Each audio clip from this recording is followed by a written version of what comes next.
տարածաշրջանը կրկին կանգնած է լուրջ վերափոխումների շեմին։ Միացյալ Նահանգներ Իրան հարաբերությունների կտրուկ սրացումը կարող է անդրադառնալ նաև Հարավային Կովկասի վրա։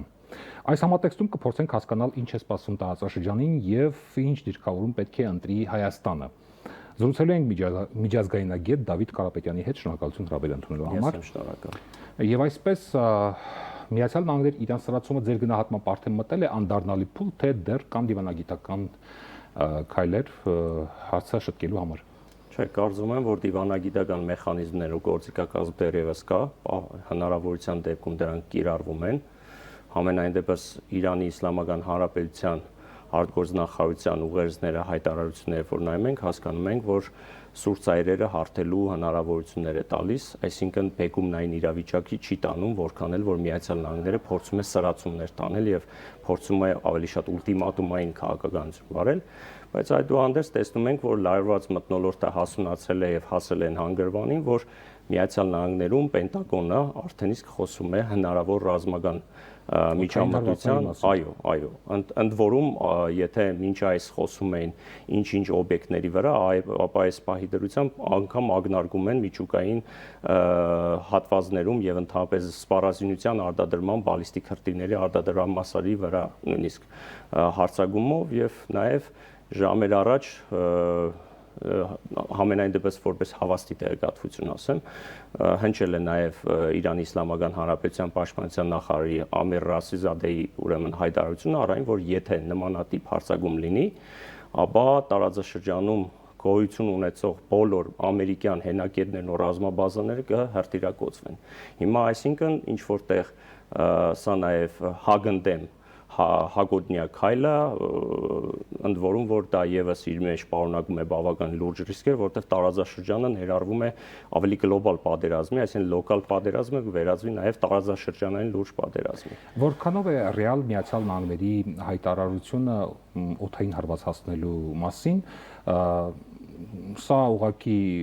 հայտարարություն է վախ նշնչելու համար, թե բանակցություններում միգուցե առավելագույնը կորզելու։ Դա կարող ենք գնահատել որպես նաև հիբրիդային պատերազմի մաս, որպես այդպիսին տեղեկատվական պատերազմի մաս, վախի մթնոլորտ ստեղծելու, բայց այսպես ժողովրդական լեզվով ասած դրան չի կարելի երկու մատերով նայել կամ դիտարկել որպես այսպես ասած պարաժ, որովհետև նույն Միացյալ Նահանգների ղեկավարությունը հորդորում է օր առաջ լքել Իրանի տարածքը, ընդ որում ասեմ Հայաստանի կամ Թուրքիայի տարածքով, ցամաքային ճանապարհով, որտեղ գիտեք, օդային ճանապարհները փակ են, Starlink-ը չի աշխատում, արդեն 4-րդ օրն է ամբողջ համացանցը չի աշխատում, ընդ որում արդեն հավաստի ինֆորմացիայի ստանալու խնդիր էլ ունենք, բայց եթե պաշտոնական հայտարարություններով ենք նայում, առաջնորդվում ենք, ապա հասկանալի է, որ ինչ որ բան նախաձեռնվում է ամեն դեպքում որպես պլան B, այսպես ասած։ Առավել եւս, երբ որ մենք դիտարկում ենք Իսրայելի դիրքորոշումը եւ վարքագիծը, ասեմ ձեզ, որպես նոր ինֆորմացիա, թիվ 1 կարգի հրահանգ է իջեցվել Իսրայելում եւ նույնիսկ 12 օրյա պատերազմը աչքի առաջ ունենալով հրահանգվել է բոլոր բուժ հաստատությունները, հիվանդանոցները առաջի կարգի պատրաստակամության բերել, հասկանալի է, որ դա հենց այնպես չի լինում։ Եվ այստեղ պետք է հասկանանք, եթե Իսրայելա-ամերիկյան համատեղ գործողություն օպերացիա ասածը պետք է տեղի ունենա, ապա հասկանալի է, որ ինչ որ մի էտապում հնարավոր է կարճաժամկետ, այսպես հրահրիչ պատերազմի սցենար նույնիսկ չի բացառվում դա։ Այսինքն ավելի քան ռեալ է պատերազմը, պատերազմական ռազմական գործողությունները, քան այն, որ պետդեպը հայտարարում է, որ Հայաստանի տարածքը կարող է օգտագործել դուրս գալու համար։ Քաղաքացիների Սա կանխարգելիչ քայլ չէ, ըստ էության։ Դե է ստացվում, եթե ինքը իր քաղաքացիներին հորդորում է օր առաջ լքել, կարելի է ենթադրություն անել, բայց որբիսի հիմա մենք չզբաղվենք քաղաքական վանգայություններով, այլ ռեալ պոլիտիկի մեջ դիտարկենք, կարող ենք ասել, որ այո, նմանատիպ հայտարարությունները, երբ որ ես ուշով հետևում եմ Պենտագոնի բարձրաստիճան ղեկավարության կազմի հայտարարությունները, որը ժամ առ ժամ ավելի հռետորաբանությունը բարձրանում է, հասկանալի է, որ գործողությունները ինչ որ նախատեսվում է ծավալել։ Հիմա թե արդյոք մոտորերս մենք բոլորս ագանատես կդառնանք, դա հարցի մյուս կողմն է, բայց ամեն ինչը դառնում է այդ նախադրյալին։ Տեսեք, իրենց նպատակը ասում է մենք Ալի Խամեյնի ռեժիմի տապալումն ենք ավելի շատ առաջնահերթություն դիտարկում, այլ ոչ թե այս իշխանություններին իշխանությունից զրկելն է, Որքան էլ հայտնի է դեպքերը, որ Միացյալ Նահանգներում իրենք նաև ունեն իրենց տեխնազում, որը իհարկե ինքն առաջադրվում է, հələ առայժմ իր հանդեպ կա որոշակի իհարկե որոշակիություն պահպանվում է, թե արդյոք նրան որպես այդպեսին Իրանում որպես հետագայում նոր ղեկավարի նշանակում, բայց փաստը այն է, որ այդ խժդժությունները պահպանելու համար ամեն ինչ անում են, որպեսզի ներքաղաքական կյանքը այսպես խաթարվի ու տպավորություն ստեղծվի, որ արտաքին միջամտության պարագայում նոր կարող է Իրանի ժողովուրդը հանգիստ շունչ քաչի, հա, որովհետև Թրամփն էր, չէ, ասում էր Իրանի ժողովրդի մենք կողքին ենք, հզոր ժողովրդի կողքին ենք, այսպես բավական սիրաշահող, այսպես բառամթերքով փորձում էր ներկայանալ, իբր թե փորձում է ամենայն դեպս խաղաղություն հաստատել, իրական խաղաղություն հաստատել այդ երկրում միջամտելով այդ երկրի ներքին գործերին։ Իհարկե աբսուրդի ժանրից է, բայց փաստը այդպես է գալիս։ Հիմա եթե հարվածները իրականություն դառնան, որքանով դա կազդի տարածաշրջանի երկրների վրա։ Անմնացորդ չեն մնա որևիցե երկիր տարածաշրջանի։ Տեսեք, նախ ինչ տեղի կունենա։ Տեղի կունենա հետևյալը։ Պատկերացնում եք մոտ 80 միլիոն բնակչությամբ երկիր, էգզիստենցիալ վտանգի տակ առաջ կանգնած մարդիկ, վախի մթնոլորտ հասկանալի պատճառներով։ Առաջինը որպես հարևան երկրներ ցամաքային կապով փախնելու, այսպես հա, էգզիստենցիալ վտանգից ելնելով փախնելու են ուր, կամ Հայաստան կամ Թուրքիա։ Այդ դեպքում դուք պատկերացնում եք նախ Հայաստանում ինչ տեղի կունենա։ Այդ դեմոգրաֆիական այդ խնդիրը նախ։ Երկրորդը տարածաշրջանում ես ձեզ վստահեցնում եմ մի շարք երկրների դիրքորոշումը շատ կարևոր կլինի, մեկը Միացյալ Նահանգների համար։ Տեսեք, եթե ինքը ասում է որևէ երկիր, եթե Իրանի Իսլամական Հանրապետության հետ փորձի առևտրական հարաբերությունների մեջ մտնի 25%, դե դուք պատկերացրեք, այսինքն միակողմանի, այսպես ճնշումների արդյունքում ինչ-ինչ խնդիրներ կստեղծի տարածաշրջանի երկրների համար, այդ թվում նաև Հայաստանի մանավանդ գիտենք։ Իսկ Հայաստանը այս պարագայում ընտրություն անելու հնարավորություն ունի, թե արդեն որոշված է արտաքին երկրները որոշել են մեր փոխարեն։ Դե տեսեք, հենց հիմա զուգահեռաբար գիտեք Միրզոյան Արարատը հենց հիմա հանդիպում է ունենում Միացյալ Նահանգներում, այո, եւ այս պարագայում ես իհարկե չեմ կարծում, որ նաև այս հարցերը չեն շոշափվում ձեր կողմից բարձրաձայնված, որովհետև դրանք համահունչ են գնում, բայց իհարկե նպատակը գիտեք, առաջիկայում սպասվելիք Հայաստանում հիմնարկեկի մասին Թրամփի եւ այլն, այդ թրիպ ասածվի, բայց ես կարծում եմ, որ նրանք նաև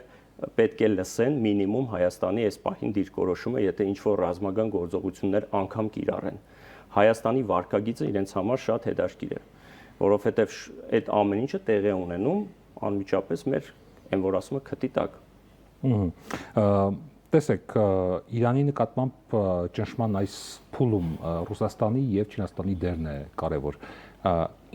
Ինչ կարող են, ինչ դերակատարում կարող են ունենալ եւ Չինաստանը եւ Ռուսաստանը։ Դե տեսեք, դիվանագիտական պետություններ երկուսն էլ ձեր կողմից թվարկած երկրները ռազմաստրատեգիական դաշնակցային հարաբերությունների մեջ են Իրանի Իսլամական Հանրապետության հետ, հետեւաբար իհարկե իրենց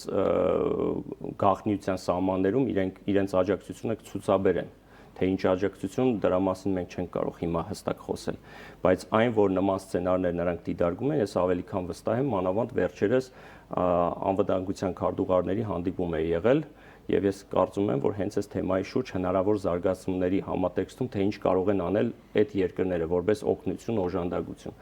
Դրա մասին կարելի է ուղղակի որոշակի հետազոտությունների արդյունքում հասկանալ, թե ռազմաստրատեգիական տեսանկյունից ինչպիսի օգնություն կարող է տրամադրվի Իրանին։ Տեսեք, որոշակի վերջին իրադարձությունները, որ տեղի ունեցել Ռուսաստանի Դաշնության եւ Իրանի միջև, դրանք ռազմաստրատեգիական համագործակցության շեմին են հասցվել, այսինքն որից է մեկի հանդեպ ռազմական, արտաքին ռազմական միջամտության դեպքում որոշակի միջամտություն կա այնտեղ։ Հիմա այդ միջամտությունը ինչպես կգործի, դա հարցի մյուս կողմն է։ Ռուսաստանը համենայն դեպս ձեռնպահ է մնում հռետորաբանությունից ռազմատենչ, բայց ակնարկում է, որ մենք կանգնած ենք Իրանի ժողովրդի եւ ընտրված իշխանությունների կողքին։ Հիմա ինչպես են օգտակար լինելու, դա հարցի մյուս կողմն է։ Հայաստանը ինչ դիրքորոշում պետք է բանեցնի այս փուլում։ Հայաստանի համար հաշվի առնելով Իրանի կարևորությունը մեզ համար եւ նաեւ հաշվի առնելով Միացյալ Նահանգների հետ մեր կապերը հատկապես TRIP-ի համատեքստում։ Դե տեսեք, մեզ համար եթե ամենահակիրճ ձևակերպումը անենք, դա այնա, որ մեզ պետք է անվտանգ կայուն Իրանի Իսլամական Հանրապետություն, հասկանալի է տարածաշրջանի երկրների նկրտումները եւ ծավալապաշտական, առավելապաշտական նկրտումները Իրանի հանդեպ, հասկանում ենք, թե ինչ դիրքորոշումներով են նրան հանդես գալիս, բայց փաստը այն է, որ որևիցե կերպ, որևիցե ներքաշման հնարավորություն չպետք է մեր առաջ դրվի, որի արդյունքում մեր հարաբերությունները վատթարացման process-ով գնան։ Որպես հարևան երկիր, բարեկամական, դաշնակցային ինչ-որ տեղ նաև երկիր, մենք պետք է մաքսիմալ զերծ պահենք մեզ ինտրիգներից առհասարակ եւ երկրորդը փորձենք մաքսիմալ մեր ներածելով ինչ նկատի ունեք։ Դե տեսեք, այ Միացյալ Նահանգների հանգամանքն է, չէ՞ ասում։ Միացյալ Նահանգները ես ավելի քան վստահ եմ մանավանդ TRIP-ի համատեքստում որոշակի պահանջներ, պայմաններ է տրված լինելու։ Եվ եթե այստեղ ամերիկյան ներկայության մասին կա խոսքը, որը որ միշտ չի բացառվում, ես այս կոնսորցիումի արդյունքում մենք չգիտենք հստակեցում իրենց գործառույթները, եւ դա բազմիցս ասվել է, որ Իրանի ազգային եւ pedagogan շահերի տեսանկյունից շատ վտանգներ է ներկայացնում, դա իրենք դիվանագիտական խողովակներով միշտ ասում են։ Հիմա հայկական կողմը ունի այդ մտահոգությունը փարադելու խնդիր։ Մինիմում փարադելու խնդիր ունի։ Թրամփի հայտարարած 25% մաքսատուրքերը, այո, ըստ էության նշանակում է, որ այդ պետությունները, ովքեր հարաբերություն ունեն Իրանի հետ, այս պահին պետք է ընտրություն կատարեն։ Հայաստանը ընտրելու հնարավորություն ունի, թե արդեն որոշված է։ Հայաստանն էլ է փաստի առաջ կանգնում, որովհետև Հայաստանը որպես ցամաքային կապով հարևաններ երկիր, որը ունի առևտրատնտեսական հարաբերություններ, բնականon նկատի ունեմ մենք ընտրություն կայացնելու հնարավորություն ունենք, թե մեր փոխարեն արդեն որոշված է այդ ընտրությունը։ Ես չէի ուզենա ասի, որ այդպես չի, բայց այո, այդպես է։ Մեր փոխարեն կամ մեր հետ համատեղ որոշված է, կներեք, բայց չեմ կարող ասել, որ հայկական կողմը կարող է ընդդիմանալ եւ ասել ոչ, եթե նման պահանջ պայման դրված լինի։ Ես ավելի քան վստահ եմ, որ այս պահին ուղղակի կարող է Հայաստանի պարագայում որոշակի վերապահումներ անեն, բայց այդուհանդերձ վստահաբար կասեմ, որ դիվանագիտական բառամթերքով հասկացրել եմ, որ այնուամենայնիվ զսպողական, այսպես վարքագիծ դրսևորեք։ Ամենահավանական սցենարը ո՞րն է ըստ ձեզ, ինչ է լինելու։ Ինչ է լինելու։ Ну, էլի գալիս ենք նրան, որ առանց կոնսպիրոլոգիական հաշվարկների պետք է ասենք, աչքի առաջ ունենալով անցած տարվա դեպքերը, օդային պատերազմ, ցամաքային պատերազմ, 12 օրյա չի բացառվում։ Այսինքն, եթե նրանց գերխնդիրը, տեսեք, Միացյալ Նահանգները իր առաջ դրել է խնդիր, իդեմս Թրամփի, ծավալապաշտական նկրտումներով Վենեսուելա, հաջորդիվ Կուբա,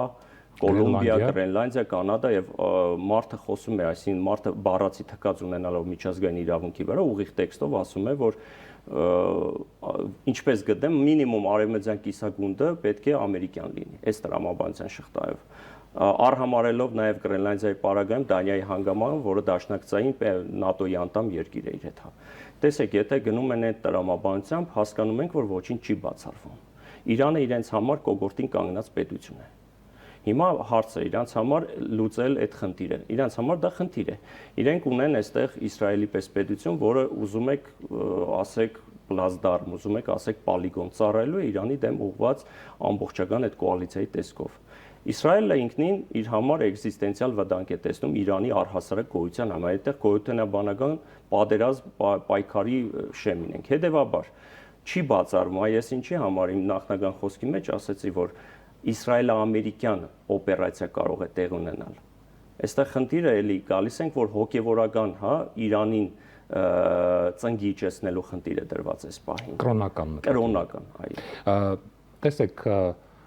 երբ Խամենեին հայտարարում է, որ Իրանը պատրաստ է հարվածներին պատասխանելու, Միացյալ Նահանգների բազաներին խփելու եւ այլն, արդյոք իզորու է այսօր Իրանը նման հարձակում իրականացնել, պատասխանել գոնե։ Ես կարծում եմ, որ պետք չի թերագնահատել Իրանի հնարավորությունները, այո։ 12-օրյա պատերազմի արդյունքները եւ ընթացքը հաշվի առնելով եմ ուզում։ Երևակայեք, հենց դրա համար եմ ասում, չի կարելի թերագնահատել, որքան էլ եթե մենք միակողմանի, այն վերլուծություններ չենք անում, այլ անում ենք ռեալ պոլիտիկի շրջանակներում, մենք տեսել ենք, որ Իրանը որքան էլ հարվածներ ստացավ, բայց կարողացավ նաև հարվածներ ուղարկել եւ կարողացավ միջուկային հիմնական կենտրոնները զերծ պահել, հիմնական հիշում եք հայտնի դեպքերը։ Այս պարագայում իրենց մոտ ստացվեց եւ ես ավելի քան վստահ եմ, որ չպետք է մատերի արանքով նայել Իրանի ներուժին, առավել եւս ռազմաստրատեգիական ներուժին։ Ավելի քան վստահ եմ, որ Իրանը եւս կարող է դիմադրել, որքան էլ փորձ։ Այդ տեսեք, այսօր առավոտյան ինֆորմացիա տարածվեց, որ 600-ից ավել միայն օտարերկրյա ագենտուրայի ձերբակալում է եղել, հայտնաբերել եւ ձերբակալել են, որոնք որ միայն աշխատում են Իսրայելի օգտին։ Դուք պատկերացնում եք, չէ՞, այսինքն ինչքան ուժեղ են աշխատում նրանց արտաքին հետախուզությունը, որ կարողացել են այդքան մարդը միայն տեղավորել, այսպես ասած, Իրանում, որոնք որ ինչ-ինչ ինֆորմացիաներ են տալիս պատերազմի սկսելու համար։ Ամենավտանգավոր սցենարը Հայաստանի համար ըստ ձեզ ո՞րն է։ Իրանի դեպքում Իրանի մասնատումը, որի մասով, եթե ուղղակի ինֆորմացիան այնպես է տրամադրվում, որ յուրաքանչյուր մարդու հասանելի չի, թե տարածաշրջանի կոնֆլիկտը ինչպիսի հանգուցալուծում կունենա, բայց եթե գերխնդիրը դրված է նաև Իրանի մասնատումը, եւ այս մասին տեսեք, օրինակ ադրբեջանական մամուլը օր առաջ արդեն ուրախանում է ու ակտիվացրել է հարավային Ադրբեջան, Թավրիզը մերն է, Մակուն մերն է, այն քաղաքները խոսույթը, այսինքն ամեն մեկը իրեն է քաղելու, պոկելու հնարավորության մասին է խոսում, մանավանդ որ ունեն նման ռեսուրսը։ Մանավանդ որ նրանց գերխնդիրն է հիմա նաև ցամաքային կապ ստեղծել Թուրքիայի հետ։ Եթե տեսնում ենք հիմա Ադրբեջանի նկարտումներն ու ցավալապաշտական իրենց ծրագրերը, ապա հասկանալի է, որ նաև Իրանի հաշվին է, այսինքն ոչ միայն Արևմտյան Ադրբեջան արեստացին տերմինով ներկայիս սուվերեն Հայաստանի տարածքային, նաև ամբողջ այդ Ուրմիա լճով, այդ ամբողջ այդ ատրպատական նահանգի հատվածը վերցնելն է։ Այսինքն պատե առիթը դա է լինելու։ Հիմա հասկանալի է, որ Իրանը գիտակցում է իրենց ազգային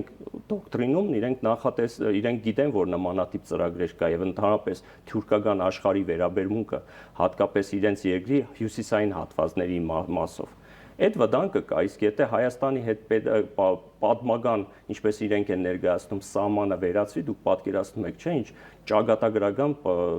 փաստի առաջ ենք կանգնելու մենք։ Շնորհակալություն մեր հարցերին պատասխանելու համար։ Իրանական զարգացումների մասին մենք խոսում էինք միջազգայնագետ Դավիթ Կարապետյանի հետ։ Ցտեսություն։